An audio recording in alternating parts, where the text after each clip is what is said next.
IDN Medis, info kesehatan berbasis ilmiah dari hasil riset, review tim medis dan dokter. Jangan lupa subscribe. Informasi di video ini telah direview oleh Medical Advisory IDN Medis dan Dr. Christine Verina. Bagi orang awam, kebanyakan COVID-19 menjadi wabah yang menakutkan karena angka kematian yang ditimbulkannya cukup besar. Bahkan di Indonesia sendiri, angkanya melejit dan mengkhawatirkan. COVID-19 adalah penyakit pernapasan yang disebabkan oleh virus SARS-CoV-2 yang pertama kali muncul di Cina pada akhir 2019. Secara umum, pasien positif terinfeksi COVID-19 dibagi dalam 3 kelompok. Pertama, kasus pasien tanpa gejala didiagnosa berdasarkan hasil positif dari tes viral nucleic acid, namun tanpa gejala COVID-19 apapun, seperti demam, gangguan pencernaan, atau gejala gangguan pernapasan, dan tanpa kelainan signifikan pada hasil X-ray dada. Namun, penularan COVID-19 oleh pasien tanpa gejala melalui kontak antar manusia sudah banyak terjadi dan muncul dalam berbagai laporan.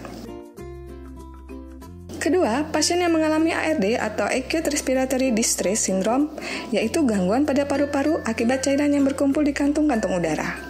Golongan ini dinyatakan positif setelah melewati pemeriksaan laboratorium dan menunjukkan gejala gangguan pernapasan. Yang ketiga, pasien dengan pneumonia yang dinyatakan terjadi akibat infeksi COVID-19. Kelompok ini menunjukkan gejala gangguan pernapasan maupun radang paru-paru pada pemeriksaan X-ray. Kategori ini juga termasuk mereka dengan pneumonia parah dan dalam kondisi kritis, ditandai dengan kegagalan pernapasan sehingga membutuhkan bantuan mesin ventilator, mengalami shock, atau kegagalan organ lainnya yang memerlukan pertolongan ICU. Dari perbandingan catatan klinis, data pengobatan, hasil pemeriksaan laboratorium, dan data demografis pasien yang sembuh dan meninggal, para peneliti menemukan bahwa rata-rata pasien berusia parubaya median 56 tahun dan 62% berjenis kelamin pria. Rentan waktu rata-rata pasien masuk ke rumah sakit hingga meninggal adalah 18,5 hari.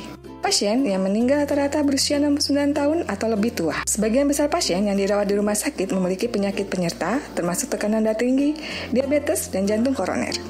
Pasien yang kondisinya terus menurun hingga akhirnya meninggal adalah yang usia lanjut. Separuh dari pasien meninggal akibat sepsis atau komplikasi peradangan ke seluruh organ tubuh. Lebih dari setengah kasus kematian akibat COVID-19 menunjukkan bahwa pasien juga memiliki penyakit jantung koroner.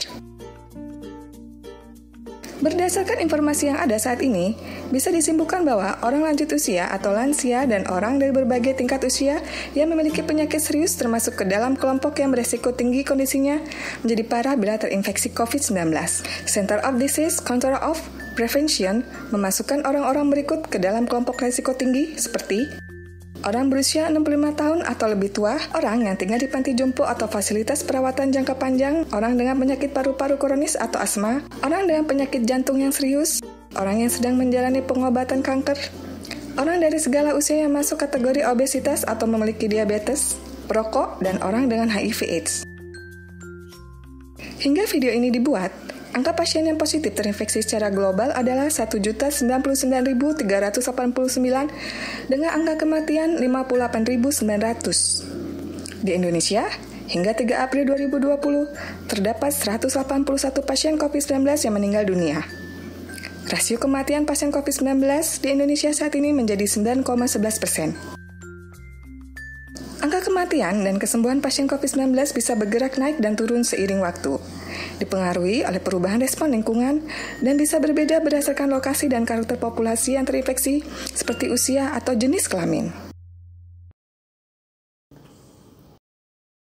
Info yang kami berikan telah melalui validitas informasi kesehatan yang aktual dengan pendekatan ilmiah, direview tenaga ahli dan dokter. Jangan sampai Anda melewatkan info kesehatan yang krusial dan mungkin dapat menyelamatkan hidup teman dan keluarga kita. Jangan lupa subscribe dan aktifkan lonceng notifikasi agar tidak ketinggalan info terbaru dari IDN Medis.